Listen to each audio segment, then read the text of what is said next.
Well, it's just the three of us. Jarrod's already given up. He's packed up his tent. He's gone home. He's given. He gave me some tickets. It says grand. I don't know what a grand final is. It just said St Kilda versus blank TBC, and I got absolutely no idea. Unfortunately, I think our 23-0 dream is a bit murky. I don't quite think it's going to happen.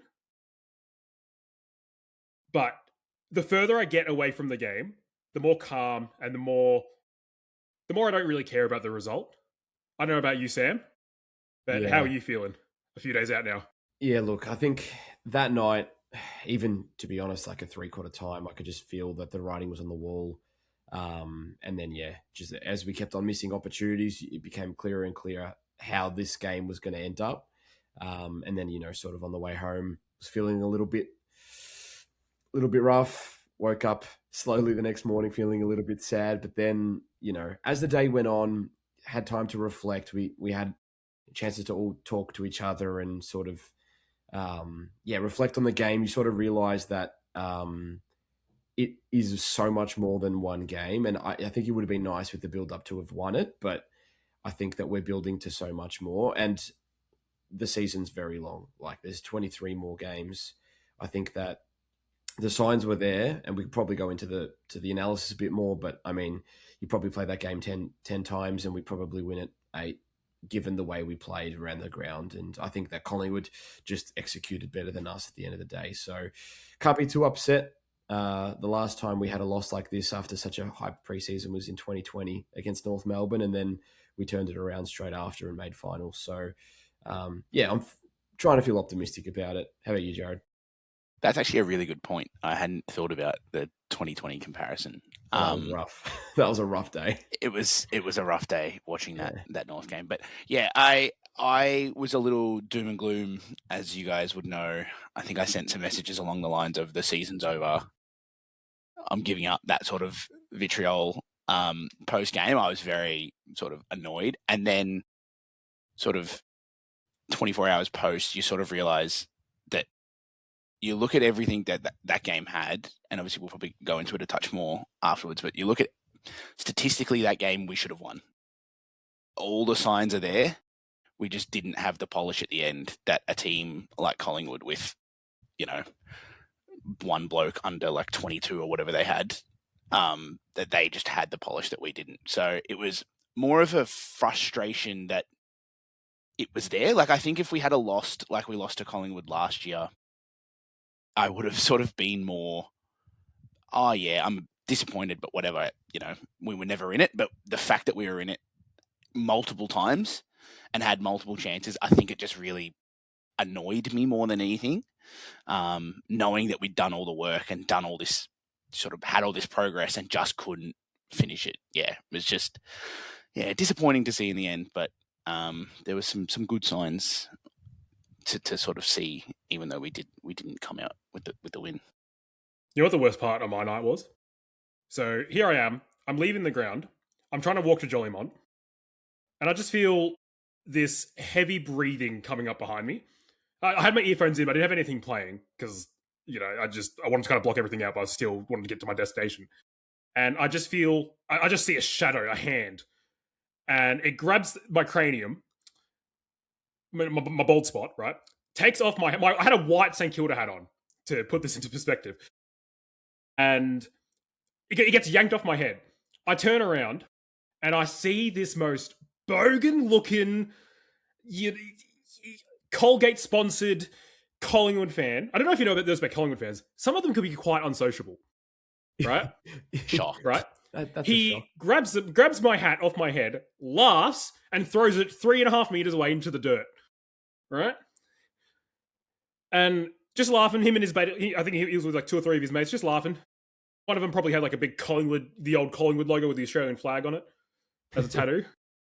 Right? And that was bad enough, right? The train.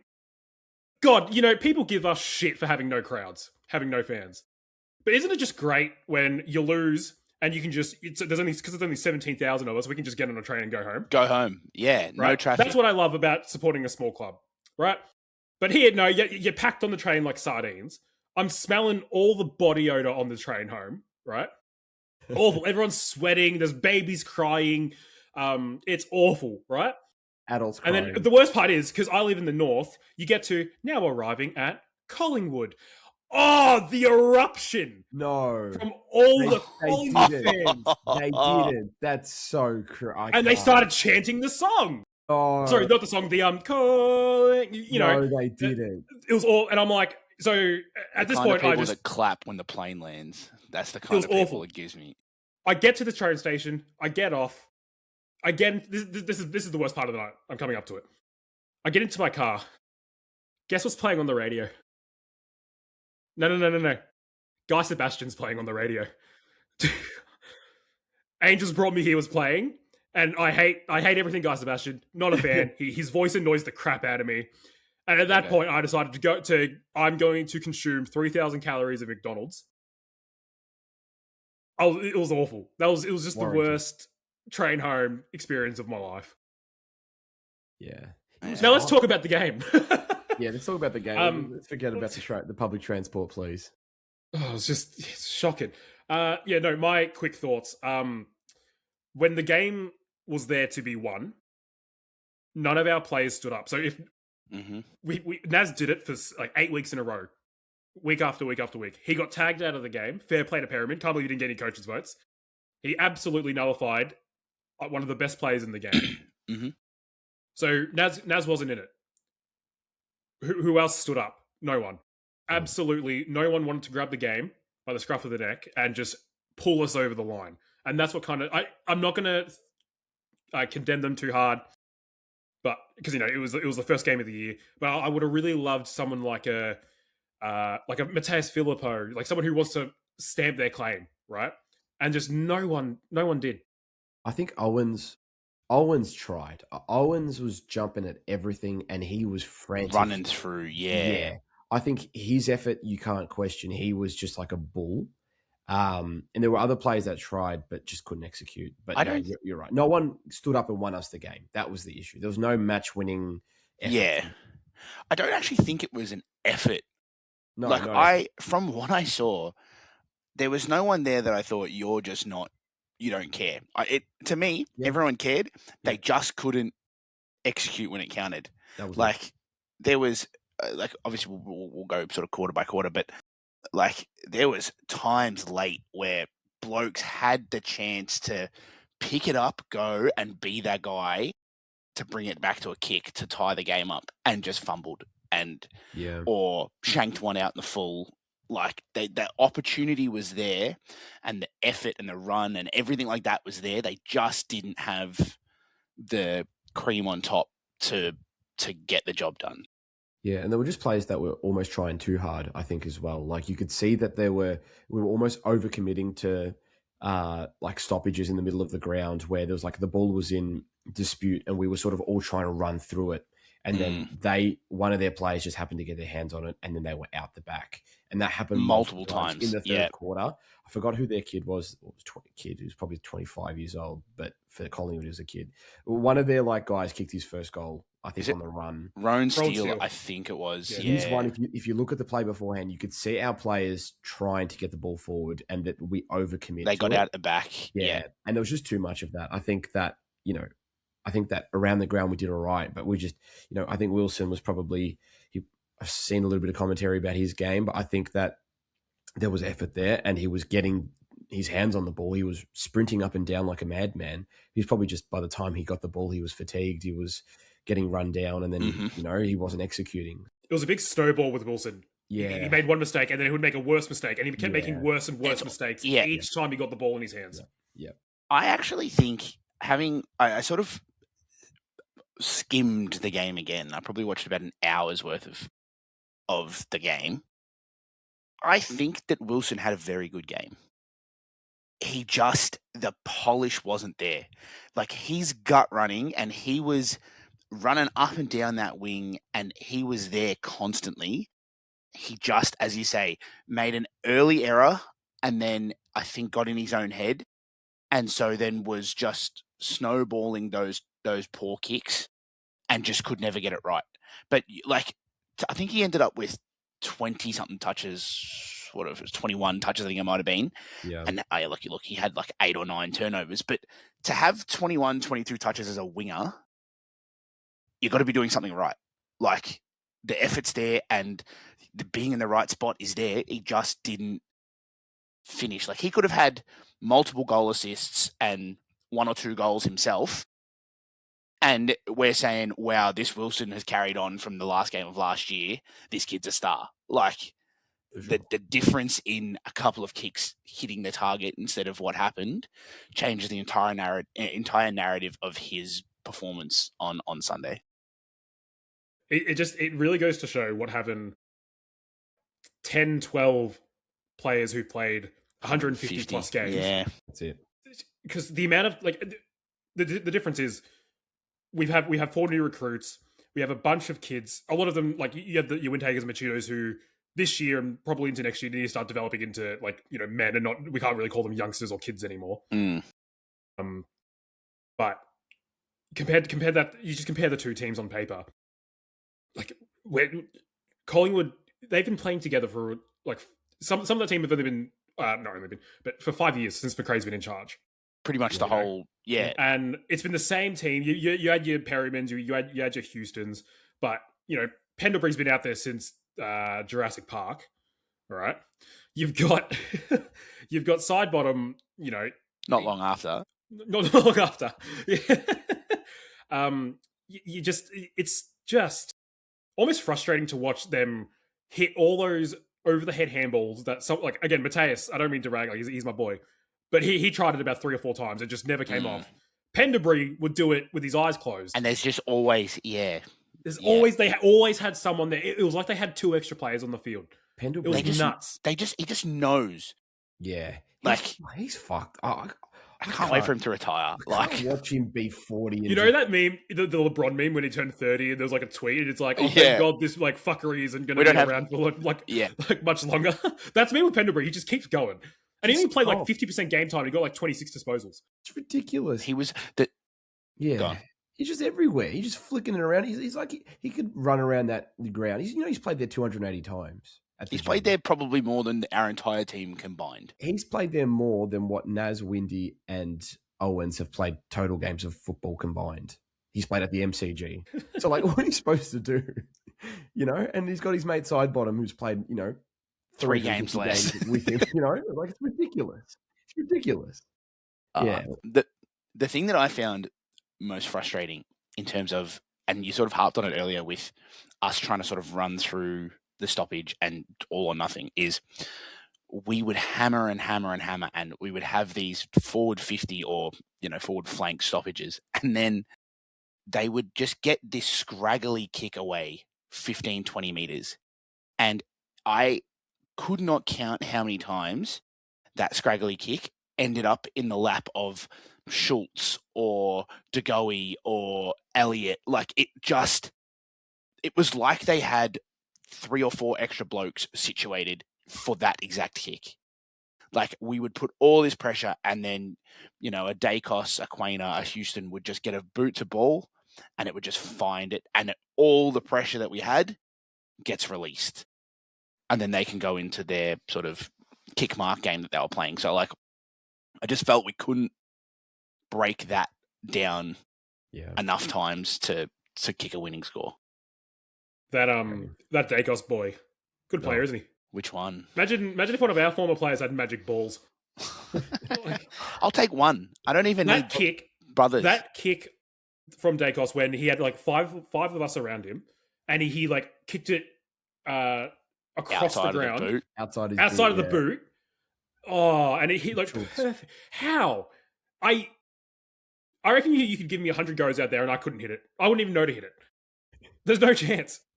Mate. I definitely think that Ross got this wrong.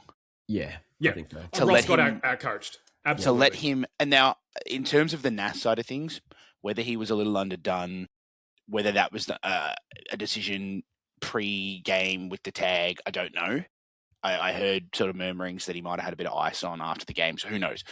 But I know that Windy has been getting his own footy in the off-season and wants to become that midfielder. But I saw some media stuff, and I sort of agree with it, that Dacos was probably going to have 30 anyway, whether you have someone hang off him or not. But make that 30 hard. We let him just float contests, and they look to get him the ball all the time. And there's a reason they do it. As much as we give him shit, and as much as sort of the media sort of rags on him, he can fucking use the footy. He's unbelievable. He's an elite user of the footy. So to just let him waltz around halfback and through the middle, I think was a very, very bad tactical decision. And then to let them, like, people started booing late in the last quarter, but they were 2 goals up with 5 minutes to go. It's not on them to attack. It's on us to break that down. And we were so stuck on this defensive web thing that we wanted to get going. And look, we conceded, what did we concede? 78 points. So defensively, we were good. But to let them just have, I think it was like 150 marks or something for the game, most of them were uncontested. Like, I think Ross would put his hands up and say he got it wrong. Yeah. I think that we were probably a bit top heavy. I think that we probably should have played Stocker. I don't know who should have come out, but I think that most of the damage came from when the ball hit the deck in the defense. And yeah, De Goey kicks 3 goals. I think that if Stocker's there on him at those moments, he maybe kicks 1, and that's the difference, right? So, yeah, look, I think that you could look back at this game and go on about it, but at the end of the day, really, it was just them taking their chances. We had Sharman miss a shot from 20 metres in front. We had Ryan miss a shot from 20 metres in front. There was one early in the game, the Carroll one. Yeah. It was very early, but if he kicks that, we go 3 goals up, I think. Yeah, we would have been like 18 or 19 up, and the momentum. It's the momentum factor. But I think they then went, from memory, almost end to end. Yep. And then scored. And that you go from a 20-point game, which 20 points is nothing in the AFL now, but a 20-point game, you're starting to go, shit, we're starting to break here. And instead it's now 6, and all of a sudden they're back in, and then they hit the front like 2 minutes later. Yeah, just little... You knew about, like, I reckon halfway through the third, I knew we weren't winning it. Well, when McCreary I was hopeful. I was very, very hopeful. I was like, there is ways we can win this. But the 2 things that made me sick is I feel like I've watched this game 50 times before, both the St Kilda and the Collingwood. Yeah. Collingwood have been in this position like 50 times over the past like 3 or 4 years, and I think they must have only lost a handful. Right, and then you've seen it us where we just keep peppering to have like almost 20 more inside 50s and not win whatever it was, and not win the game.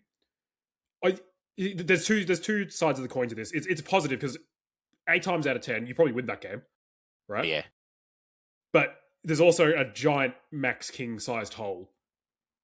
And even a Rowan Marshall sized hole, I don't think I reckon that must have been one of Rowan's worst games in such a long time. Before he got in, he just couldn't. Pretty bad. And he finally gets his hands on the ball, and then it's called a free kick to. Because Nash tried to take mark of the decade. Yeah. And so it was just a frustrating day for Rowe, and he's going to miss next week. I don't want to get into like who's going to replace him just yet, but what calms me is I think the occasion just got to us. The players. Yeah, absolutely. Especially if it was just like 5, 8, 10 players that were a bit fumbly, it was then you could be like, all right, well, our skills are just not up to it. It was all of them. Even your Sinclairs and your Wilkins. Sinclair. Yep. Everyone was shaking, and I'm like, it probably happens when it's your home game, but 70% of the crowd's the opposition at their home ground. Yeah. And they're loud. Like, Collingwood fans are loud. If that game is, if that game is any of the other 16 teams, we probably win the game. Yeah. If that's Essendon, Hawthorn, any of the other big Melbourne clubs, Carlton, I reckon we get over the line. But I think that the one thing that you couldn't have was a team that was so experienced in that game, and a team we don't beat very often. Yeah. No. Correctly. I just think that, but at the end of the day, it's good experience. Like, that was probably the equivalent of, like when we lost the final in 2023, and Ross was saying how it was such good experience, even just getting there and having that experience for the young players. These games are worth more than one game of experience for young players. And I think that at least, you can sort of have that next time we come to a game with that much expectation, that much talk, it's a prelim final. At least we've been there before and had this sort of massive crowd but even if you make a playing game, like looking into the future, if you make a playing game this year and you're playing at the MCG against, the Bulldogs, and there's 60,000 people there, you've had an experience of what that's going to be like. Exactly. It's not the first time you're running into it, but yeah. Talking about the NAS incident, that's another one that sort of half turned the game, because I think that was in the second quarter. Yeah. From memory, I think they were coming our way, like down to our forward line, and I think we were 9 or 10 points up at that point as well. Mm-hmm. And Rowan's kicking from 30 out directly in front. I think Nas got a little frustrated. He's not used to that attention. He didn't get that attention at all. And because he wasn't having the footy, I think he tried to make he was trying too hard something happen and tried to take a hanger to do something.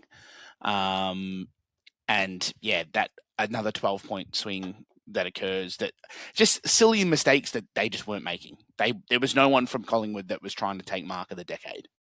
Exactly. It's a good lesson. It's a good lesson for all of them. Well, if Naz is out of the game, someone's got to do it. You can't expect Naz to do this every week. As much as we joke and we say, he's the best player of all time and yada yada, he isn't going to do it every week. Mm-mm. There's two lessons for the rest of them. So they have to stand up. Some, like, maybe not all of you, but like a good chunk of you have to find an extra gear. And the other one is for Naz. How, like, don't let, because the amount of, like, little, and I love the passion, but the amount of little fights he started, he was getting into a lot. You can tell how pissed, and that just feeds into like a Perryman and a DeGoey to just get like. And a Maynard were niggling back. They're winning. They know they're winning. They know they're getting to him. It's kind of like when you go to jail. Not that I've ever been, but like you go and you pick on the biggest bloke, right? And you shank him. Good luck. That's kind of how it was with us. Like they know. Yes, from experience, I know that's definitely the best thing to do. I've seen Prison Break. Anyway. But yeah, that was kind of the mentality. What did we make of the new boys? I am quite fond of Liam Ryan's little pocket goal. I'm going to watch that about 50 times over. That was right in front of me. Lovely. I thought that was... I know I said like it was halfway through the third. I thought that was going to turn. We weren't going to win it. I thought that was going to turn. Mm-hmm. I thought that was it. Because I think Higgins 2 minutes later kicked his goal. Yeah. And I turned to the guy next to me and I said... this is at halftime, and I'm like, both Ryan and Higgins, for us to win, need to get into this game. And then they both kicked a goal, and I'm like, it's happening. And then I think it annoys me even more that he did that. That he then wasted it. That he then missed from 20 out. Why he went for a snap, I don't know. But that's normally like that's a Higgins. Higgins snaps that 10 times out of 10. Yeah. So like it's just I don't know, tired legs, execution, just poor execution. I thought the bloke with the long blonde hair was pretty good. So this is the part I don't get. Carlton fans are like on Twitter were ragging on him for his shit performance, and I'm like, I actually thought he was pretty. Like you can tell, like the ones who like didn't really watch the game. He was in my top 5. He was maybe not excellent, but I thought he was a solid 7.5 out of 10. He was taking marks. Like the biggest knock on TDK is he doesn't take enough marks, like contested marks. He was taking them for fun. Yeah. It's just the expectation though. Like the issue is that are you paying someone $1.8 million to have a 7.5 out of 10 game? That's the issue. At the end of the day, we paid that much money to get him into the club. We know that he's not worth that for if he was one of our players, but that's the price you pay to get a free agent. But like Nas is not worth $2 million, but you've got to pay people to stay. And it's not a knock on De Koning that we pay him the money. No. He's only as good as he is, right? Yeah. But I thought they definitely sat him behind the ball. They definitely sat him at that sort of 70, 75 meters out to be that outlet. And I thought he did a great job of at least contesting. I can't think of many times where they cleared it out and got a clearing mark at that sort of half forward spot. So I thought he was very good. Yeah, I rated his game, and I think he's just going to grow into it. At the end of the day, he's only played one game of AFL with Marshall as a tandem sort of thing as well. So And Marshall was having a stinker. yeah, So. exactly, and he's playing against a very good And the player. midfield was having a stinker. Yeah, right? exactly. This is just one of the many things that bothers me about Twitter is you have all these people say, "Oh, St Kilda are going to finish like 9th, 10th because the team needs time to gel," and then we lose the first game of the year, and everyone these same To people Collingwood, pointing by and the laughing. way. Yeah, Collingwood, a team who made a prelim, won a flag a couple of years ago.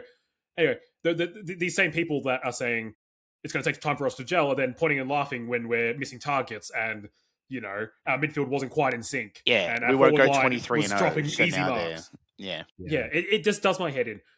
Speaking of midfielders, Sam Flanders, I thought he started really, really both. I'm going to put him and JSOS kind of in the same category. Started really, really poorly, Mm-hmm. but then came into the game, and I think Silvani was probably the best out of the four. Yeah, personally, I loved Silvani's game. I thought Very he solid. fit took that second half. Well, because he had a couple of shocking out on the falls in the first half, but then in that second half, I thought Silvani was didn't put a foot wrong. Yeah. And Flanders as well. I'm not going to complain about a 28 disposal game. The Even issue- though some of the kicks, some of the Yeah. helicopter kicks, shit me. I got Seb Ross flashbacks. But there's also times where Flanders just drilled it and hit. There was one in the third quarter where he just broke away, and I'm not sure if it was Owens or Sharman that he just hit on the chest, and you were like, I think it was Sharman. I think I know exactly what this is the vision that you've got of what he can do. And again, fuckwits like Kane Corns coming out talking about Pies. We've had one game against the Pies. Now, and the other thing that shits me... Sorry, just on Kane Corns. This is the same bloke who is putting Western Bulldogs as his flag favourites, as Bond for the Brownlow, all of that, just so when they don't win... He can rag on them. Yeah, that's literally 100%. The only reason why he's put the Bulldogs as his flag fancies. That's it. Yeah. Anyway, continue. No, the thing that sort of shits me is that they rag on all this stuff with Flanders, right? Buyer's remorse, yada yada. He's played one game, and he wasn't that bad. He wasn't awful. No. What would you prefer that we play? I love Jack McRae, but would you prefer we play a 31, 32-year-old Jack McRae in the midfield instead? You got to do something. It's damned if we do, damned if we don't. If we don't go and get De Koning, don't pay up for Nass, don't get Flanders, and then lose, they go, mediocre St Kilda, not doing anything. Look how boring they are. But then we go and do it, and we've played one. The sample size is one. The sample size is one game. You can't. The other thing is, Jarrod, if we don't get those 4 players, we don't play at the G against the Pies on the Sunday. No. At best, we maybe play Brisbane in Brisbane and have the same result we get. No, we would get pumped. Well, yeah. So Brizzy poorer because we got $1 million from this game. That's half a Naz. It's half a Naz. It's half a Naz. Exactly. We paid a year of Flanders' contract. So I think the recruitment, it's not to win the flag even this year. They're all in their age profile is all for the next couple of years. I think that they all showed signs. I think the whole team showed signs of what they can be, and we've just got to be patient with it. It might not be this year, but there's still a long time to go. And like I said, if we beat the Ds, we go in against the undermanned Giants the week after, and who knows? At Ledger, So yeah, who knows with footy? It's a very funny game. We're still figuring out which teams are going to compete. I feel like the Pies will be tough to beat on any day, and the G especially at the G. Yeah. So anyway, the one last thing I will say about this game is everyone harping on, especially in the media, about Collingwood, an undermanned Collingwood, right? And I get it. Collingwood had no Howe, no Darcy Moore. Myercheck's gone. Their entire midfield was the midfield that they would run with anyway. Their forward line, Myercheck's gone, so you count that out. Their entire forward line is the forward line they're going to run with for the year. Yeah.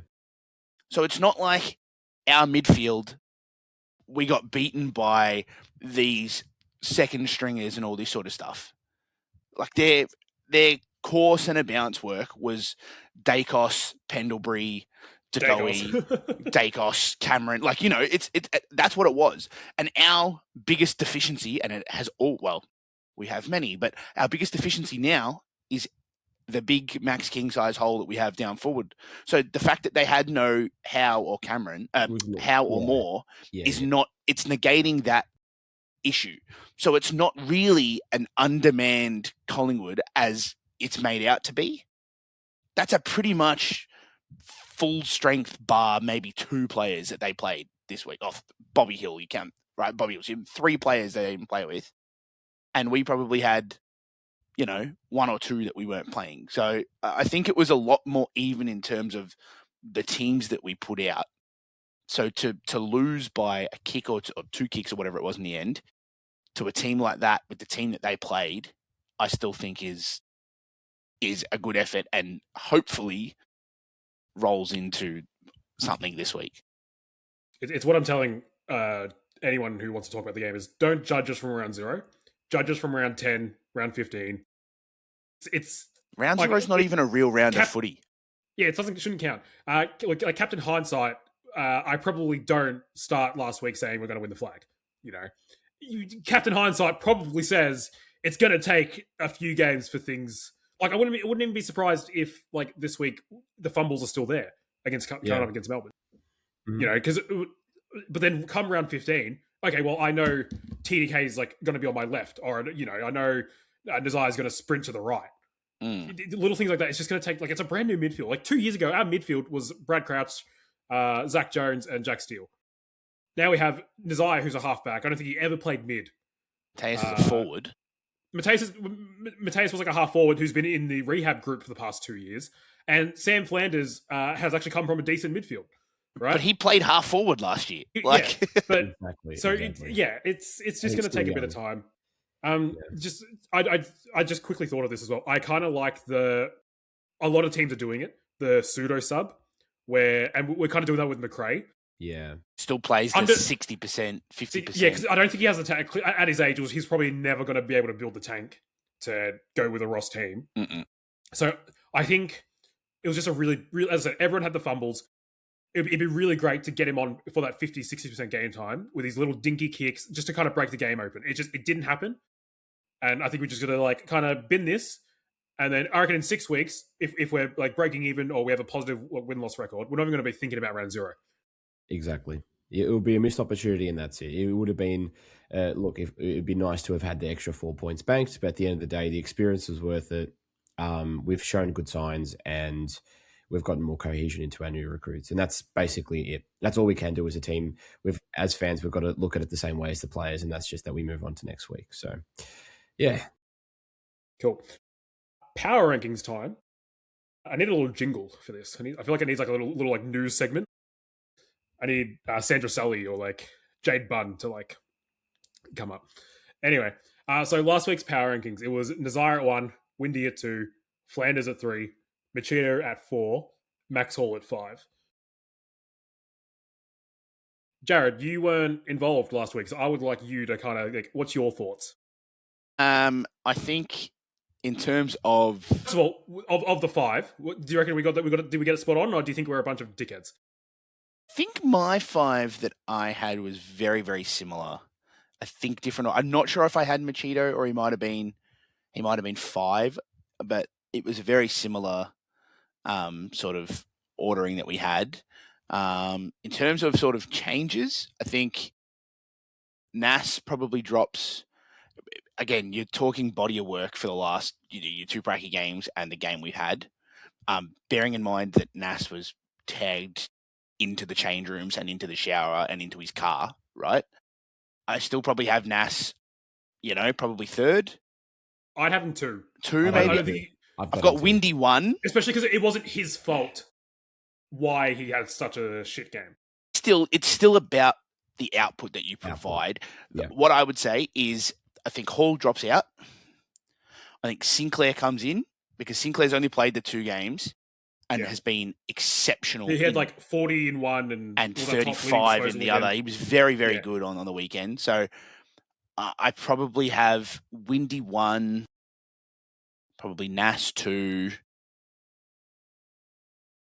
I almost would probably have. Does TDK get in? There was a lot of I want the fans to get involved in this as well. Yeah, got some comments, got some messages. A lot of people were pretty keen on getting TDK in the top 5. He's either 5 or 6. Is close. I think that we have to respect Owens, given he was in the top 3. But Owens was. I didn't think Owens was bad enough to drop out. I thought. I actually think Owens should go up, if anything. I thought his pressure was really good. I would have. So Owens right now, at so it's 3. Windy, Naz, and I reckon I'll probably have Owens 3. Yeah. So what would you have? Just Owens, the consistency. Flanders. Like I think in every practice game, he's gotten the 15 to 20 touches and a goal or 2. Yeah. And he's tried to kill. Like speaking of, so just quickly, Hugh Boxer, whatever he did, quick touch. Oh, How's his flies, by the way? He's tried to kill himself. Hugh needs to realise that he's a ground ball specialist because he tried mark of the decade multiple times. That photo Michael Wilson uploaded where the ball's not even in shot. Ridiculous. And he's already like head and shoulders above at that point. Yeah. I think so. Windy, Naz, Owens, and then probably Sinclair, and then TDK. Yep. Has Flanders dropped out? Flanders still had 28. Like he was slow, but you got to remember Flanders was exceptional against the Suns. Yeah, and was still very good against the Bombers. You got to put more stock into the actual game, though. I think TDK in the action. Does Nas then drop further down? It's a balance. It's all about I vote put TDK in at 5. Yeah. So you'd drop Flanders out completely? I drop Flanders to 6. Yeah, Flanders number 6. Yeah. Yeah. I just don't. Again, if you just hit a few more targets, if he probably kicked a goal, I just think TDK's influence. He like out of everyone, he was probably the most consistent with marking it. I think back to like seeing him do that double-fisted rush behind. I saw him do every single time at Carlton. Like, just I think about that. I think it was just more consistent than Flanders was. I've probably got Sinclair 3 instead of Owens. There's the sample size of his 2 games to Owens' 3, but could live with that being 3-4. Yeah. I can live with that being 3-4 or 4-3. Yeah. It'll evolve. Right. We'll see next week what happens. Cool. All right. Yeah. What's next on the agenda? I don't know because my phone is deciding to bug out. Androids. All right. Now, next up is the listener questions. So, got some doozies this week. First one is from Claire. What's your favorite pasta shape? Oh, that's a good question. Spirals. Yeah. Spirals. I literally had spirals for dinner. Spirals, the sauce sticks to it really good. Especially if you get good quality ones. They're great with a bit of mince. They're good even with like a bit of pesto, but even a creamy pasta. I reckon, yeah, spirals. I'm a big rigatoni man. Right? Rigatoni is good. I love my rigatoni. The other one I've been liking lately for like carbonaras is the fat spaghetti. What's it called? Like tubular spaghetti. The really thick ones. Because of the sauce, Yeah. What's your least favorite? Mine's bow ties. I hate bow ties. I'm not a child. Angel hair pasta, whatever it's called. Angel hair shit Angel too. Hair's not even pasta. You got issues if you're saying, "Oh, I want that with my bolognese." No, you don't. You got issues. Awful. There's been like a raid at your local supermarket, and that's what's left. That's when you're getting angel hair pasta. That's COVID. Yeah.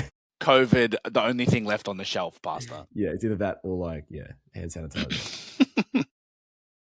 The next question's from Mr. Tassone. He's Italian. He'd probably know exactly what the best pasta is. Hunter Clark. He spelled Clark with an E, so already his opinion is disregarded. All right. Hunter Clark to halfback. Thoughts?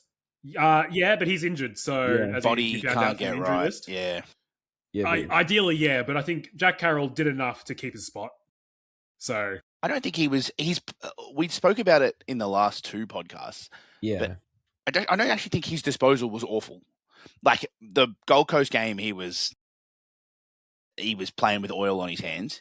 But other than that miss, I can't really think of any. I couldn't falter him. Where I was like, wow, that is a blunder. Yeah. Like he was actually very solid defensively for someone who was a midfielder, like for the rest of their career before this year.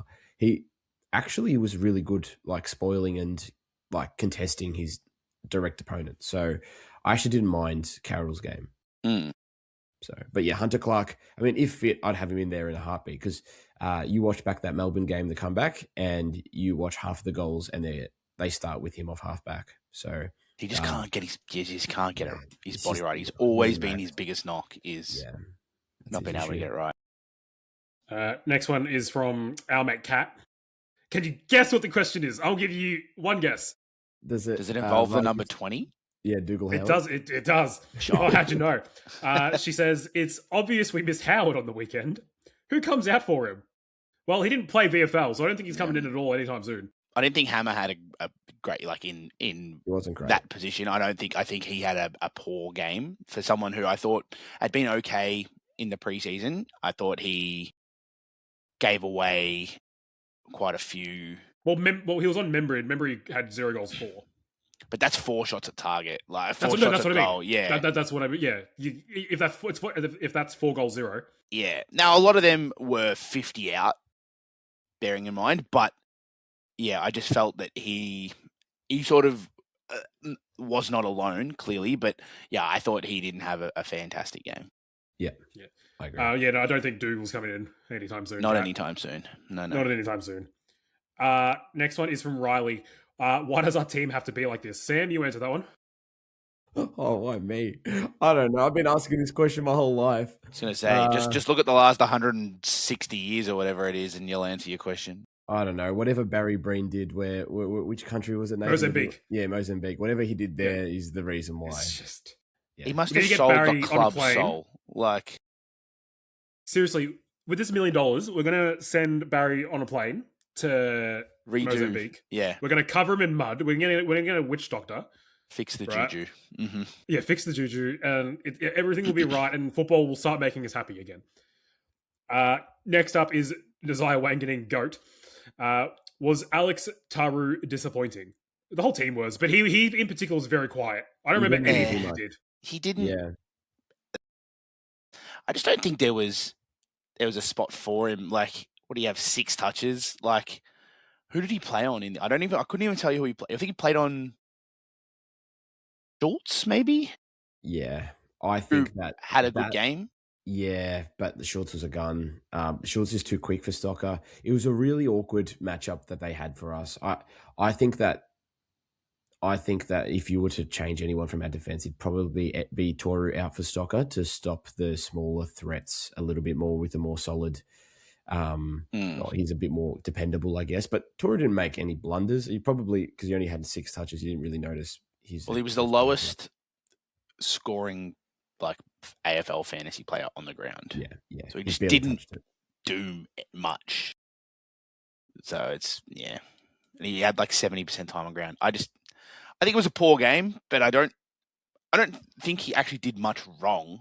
I just don't think he did. He just didn't do anything. He just didn't do anything right because he didn't do much. He didn't get his like 3 or 4 spoils that we usually, touch ourselves over. He probably had a 4 out of 10 because there was nothing for him to do. It's not like he missed punches or. Yeah.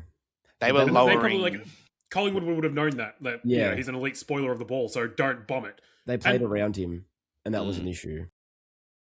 Yeah. Anyway, next question is from Cricket Footy. Not a question. I'm a Hawks fan, but I like your club. Well, Cricket Footy, I don't like yours. So piss off. Evan is asking, what comes first? The heat death of the universe or St Kilda to stop bombing it inside 50? The heat death. like easily. On the last day Isn't of it amazing, right? It's amazing. We have gone through 3 coaches. This is since Richo. Since Ross, we'll go since Richo. We've had 3 coaches, multiple key forwards, multiple midfield rotations. And in 2026, we're still bombing it inside 50. It's incredible. At least when we did it in 2023, Max King was there. So I remember the frustration being, why do we kick it on Max King's head? At least it was on Max King's head. We're now kicking it on Liam Ryan and Cooper Sharman and Jack Higgins' head and expecting the world. Boxall for some reason as well. Oh, Box is more than happy to go for a fly. Box doesn't care. Yeah. Do you reckon he's like, him and like Taru must have like some sort of bet on who's going to like break their neck first? My money's on Box. Taru at least can land it. Box is trying to land on his head. I don't know what Box is trying to do. The one from that photo is genuinely the most unrealistic. My favorite part, right, was the Collingwood fans were like, "Oh, why isn't that our free for unrealistic?" He jumped on our head. He jumped on the Saints player's head. He didn't even touch side bottom in the photo. Yeah. It's great. So funny. Next one is from intent, though. Taylor. Yeah, next one's from Taylor. For such a master coach, don't you think Ross gets outcoached a little too often? Well, he hasn't really had the cattle. I think Yeah. for 3 years now, 2 years, 2-3 years now, he just hasn't had the players, the Ross line team. And even now, like you look at our players and you compare it to the Fremantle list or the St Kilda 2009, 2010. Like it's not a Ross line. Like he's probably needs to adapt as well himself to the modern game. So I think again, this is the most out-coached that, like, we've lost games. Like, this is the first time I think we've had the assets to do something and it wasn't put in play. Like, I think this was on him as well.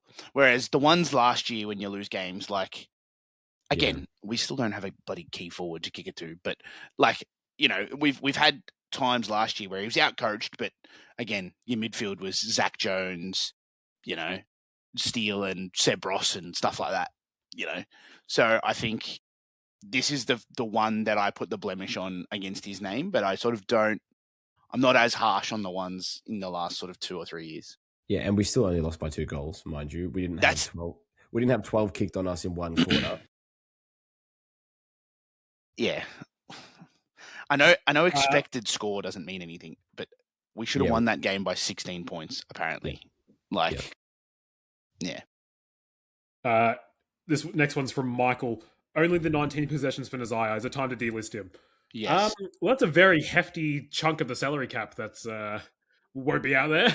I hope he's playing twos next week to learn the craft a little bit. Could you imagine the media pile-on if we send, Just don't even do it, Nathan. I'm actually stressing out. Imagine Kane Corns. Oh, I just can't. I can't. Speaking of Hugh, I didn't even see this one. There's a Hugh Boxall question. Since he wants to fly for everything, is it time to put Hugh Boxall in the Max King-sized hole as a full forward? Do it. Let's do it. Boxy time. Boxy time. All right, I think that's all the listener questions for this week. Next on the agenda, quickly, we just got the injury list. We already touched on Clark. Paddy Dow's now re-injured. Max King, his whole leg is apparently about to come off. Cut it off. The whole thing. The wording last week was when it just said knee was, oh no, we're going to they made a mistake. It was just meant to be calf. And now it's knee/calf. So can the club stop spinning shit? Right? Which is the new? Is it an ankle or a foot that gets added on next week? Which one does he do next to just complete the whole leg? It'll be like knee, calf, but then there'll be like his left leg, and then the right leg will be ankle. Head, shoulders, knees, and toes. Just tell us what the fuck's going on. Just if he's cooked, just tell us. This gives me. You know what this gives me? It's going to sound morbid. This gives me holding on to your 14-year-old dog instead of putting it down. Like just tell me, like, if we're gonna cut it. I don't. The hope of holding on is I can't. Yeah. Just because at least if you cut it off, you can chuck him in a wheelchair and just put him at full forward. We've got other teams that he can play. Like, play for the wheelchair team. They're premiers.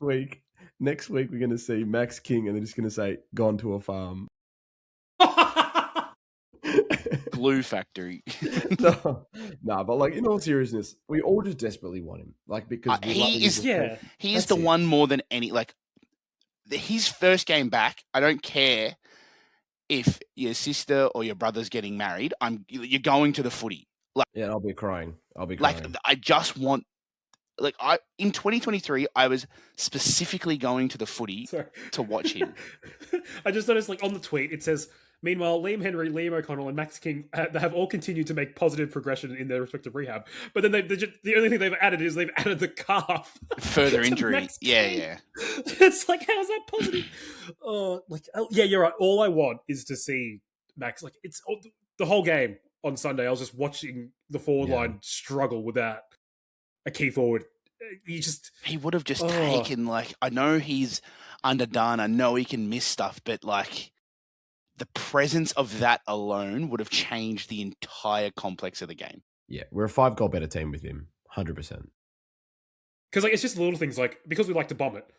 You got Machida and Shabani try their best, but the ball goes over their heads. Because Max is that extra foot taller, he's going to bring it to ground. And for the Higgins, for the Ryans. It's instead of being Maynard on Owens in a one-on-one with even numbers, it's 3 blokes going up to stop King. So then your Higgins and your Ryan and your Owens are there at ground level, with the numbers advantage, and it just sort of changes everything when that's there. Exactly. Yeah. The other ones, so Ryan Burns, 6 to 8 weeks away. Liam Henry is 5 to 6 weeks. Liam O'Connell, 4 to 5 weeks for a facial fracture. Must have been. Wilkie must have just. Cal must have just rocked him. I've heard it was bad. Yeah. Yeah. I mean, it happened right in front of me. I just can't. What does it say? Not wear a mask? What does it say about Cal though? The guy's made of steel. He's just. Oh, jeez. All right. So I'm going to stop looking at it. Seeing Max King's name there just makes me incredibly depressed. I actually don't want to talk about him anymore. All right, this is your first time doing the Your Boy segment. Are you keen? Last week you actually finished first though. My boy was on fire. Tonight. I'll quickly go through the results. Sam, not very good from your boy. Yeah. Cooper Sharman, if he just kicked a couple more goals, he probably would have been first, in all honesty. I know. The miss and 2 sitters that he dropped is probably, you're up there. 30 points. You're on the 100-odd mark. He's there. Yeah. So you had Cooper Sharman with the 65. Jarrod had Jack Carroll with 78. I had Sam Flanders for 100. And Jarrod, you had Windy, who got 116. Yes, I did. I got a great. I think I didn't say this last week because it happened during the week, but I got a great message from someone I can't remember their name, so I really do apologize. But we get 2 double points. How do I explain this? So we got throughout the year before. So Sam wanted to suggest that it has to happen before you before you get your player. So you can't.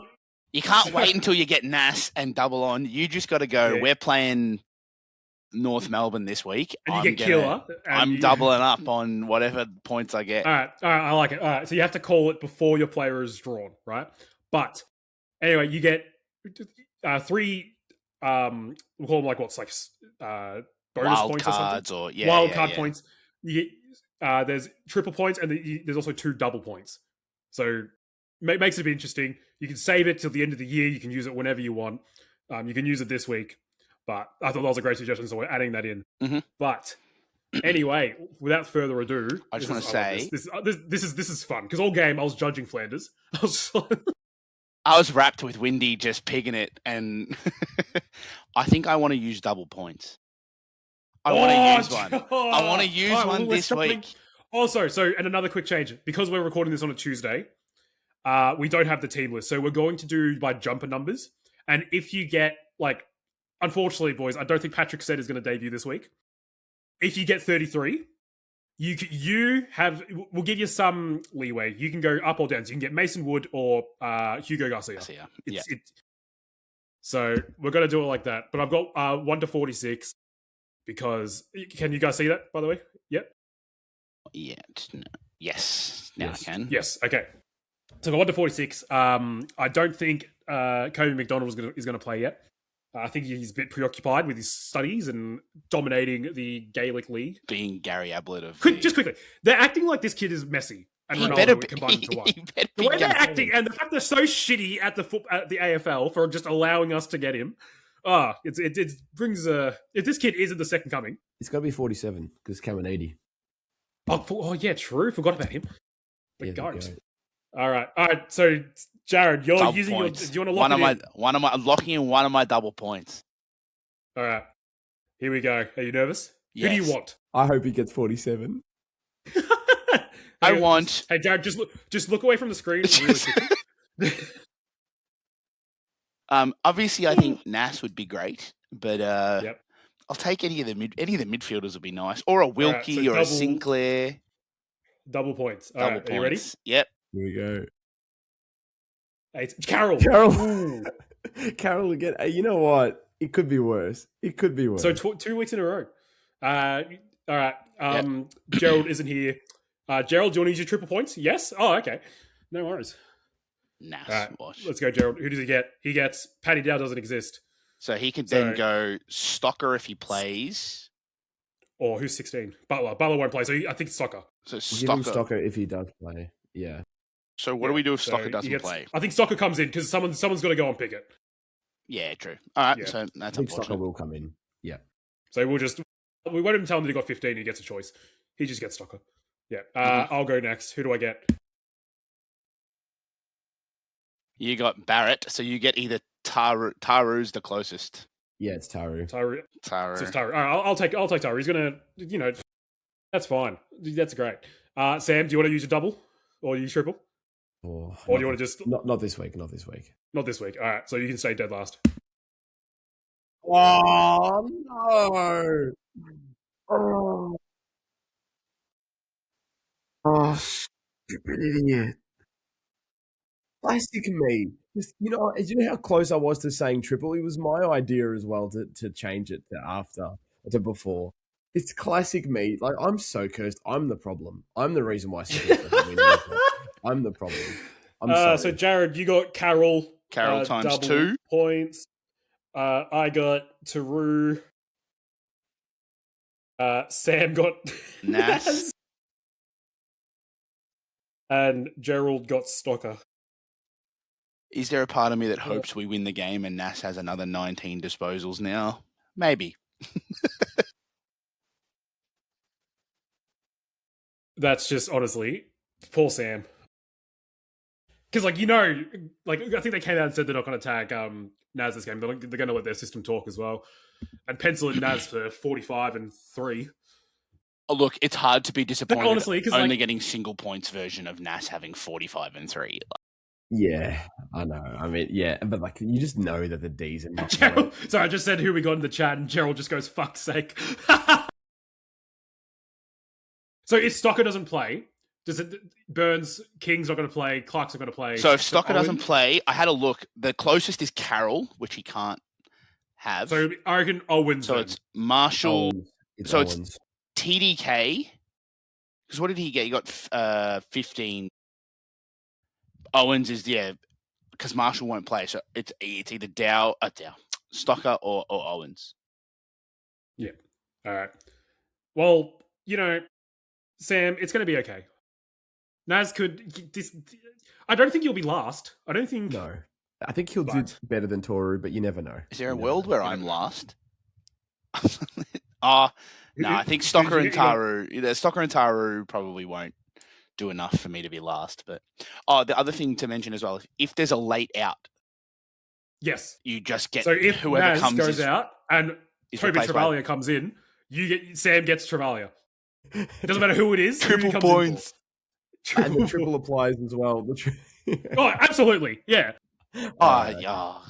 It's going to be good watching for the rest of the year. This is what I mean. I actually love this because, as I said, I was just judging Jack Carroll the whole time. Oh, sorry, Sam Flanders. And I was, but yeah. Anyway, we have when was the last time we played 2 games at the G in a row? As in 2000 September. Yeah. Same team against the same question team. for you, Jarrod. What if it happens again? I will be really annoyed if it happens again. Because we should never. I was expecting. No. Obviously, if it happens again, it'll be absolutely ludicrous, right? If we are 40 points down to a Clayton Oliverless, Petrarchaless demon side who, for all money, we know Jack Varney on the wing because he's injured. Their entire midfield is different. It looks like they're probably a bottom 6, bottom 8 at a max, right? You're looking at a 12 to 14 probably. If we are 40 points down to a team like that, pack it up. It'll be curtains. Like, I never thought I would say it's a season on the line game in round 1. Wanting to do something this year, you just can't be in that position. We have to be 40 up. Yeah. That's where we have to be at this point. So what you're saying is you want it to be a comfortable win. You don't want a scrappy. I'll take a win. A win's a win, and I think the win is the absolutely most important thing, whether you win by a point or not. Again, if we have to be 40 down and come back and win to get 4 points, sure, whatever. It's not good long term, but I think winning is so important this week because you have to win, especially with the run that we've got. We can't start 0-2. Can't start 0-2 with the rest of the run that we've got. So I think we have to perform, and if we perform 80% as good as we did on Sunday, we win the game. Yep, that's it. If we are as good as we were on Sunday, we win that game by 30 or 40 points. So I think they know it's there, and yeah, I'll be annoyed if we're having to pull off miracles again. Yeah. Do we reckon? So we quickly touched on it, but so what do we do with Cozzy Pickett? It's a tough one. Do we learn from the mistakes of letting Dacos kind of just do what he wants? Do they go stock up, or do they throw? I think you bring in stock up so when Cozzy goes forward. So do you run with or do you tag? Run with. Do you do? I don't think a hard tag. You got to see how we go because got to trust your own system first. You got to see if last week was just an anomaly with the occasion, or if we actually do need to nullify whoever their best player is. You have to see. And at halftime, if Cozzy has 20 and 2, all right. I don't even think that. I think Ross will have learned. I think if Cozzy has 8 and a goal in the first quarter, they'll flick the switch. I think you're right. I think Windy is go get your own footy, but when you two are at a stoppage together, he is your man. And then obviously if he goes forward, I don't know if Stocker's got the pace to deal with that, but I think you can only do what you can do. I think, Stocker probably comes in to sort of negate that.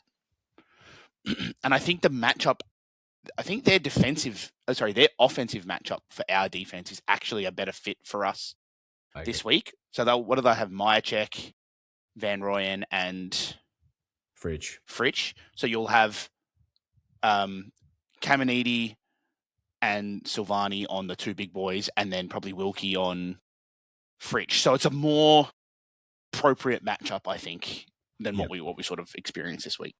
Yep.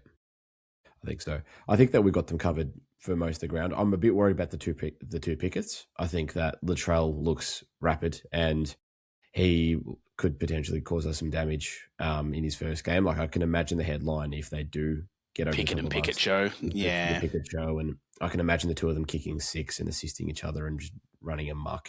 The thing I will say is with small forwards, especially, you saw Kako last year. I think Kako will be a good player for the Bombers, but performing kicking a bag in the preseason doesn't necessarily equate when the real, and like us, we were very, very good for the 2 games we played, and then push came to shove in round 1 and it was a different ball game. So hopefully he's doesn't have a blinder, but I think you're right. I think we sort of cover them in most areas with the outs that they've had. Our midfield should eat them alive. I'll be disappointed if we don't win by 4 or 5 goals minimum. That's the minimum for me. I think that if we want to show any signs of improvement, and they've gotten worse as a list, we have to go out and beat them convincingly. That's what I'm expecting, to be honest. It'd be good to see. I can't believe we haven't. Yeah, but I was about to say. Yep. I can't believe we haven't brought it up yet. Our former captain, our darling boy. It's almost like a farewell game because we never really got to say goodbye. If I hear a single boot ring out at the G, I'm going to steal your hat and throw it into the dirt. Hopefully there's more hard hats and just throw a hard hat at someone because but their midfield is just chuck it, just aim it directly at the 16-year-old whoever the moron is. But what's their midfield going to look like? Steele, Pickett, Langford, Windsor.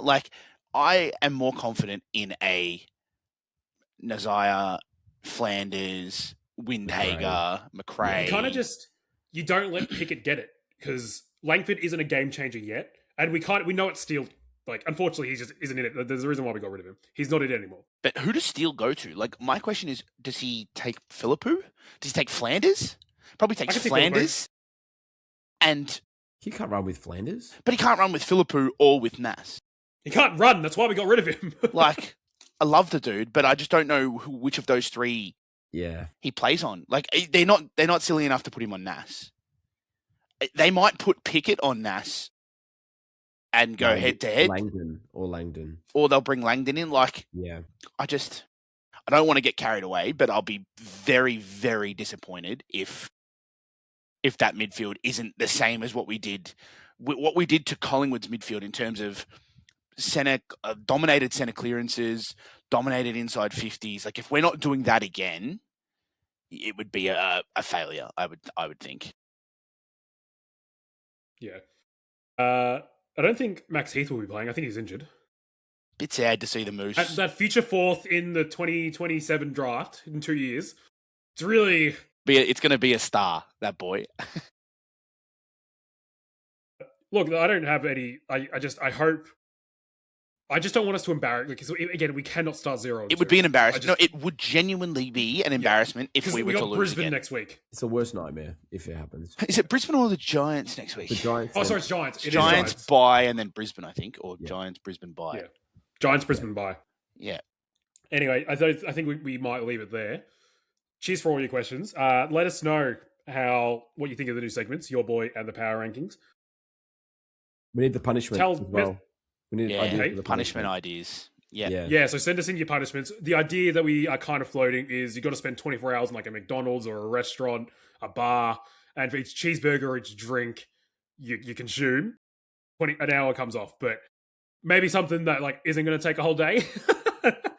Maybe depends how many cheeseburgers you could eat, Nathan. Yeah. Take me half an hour.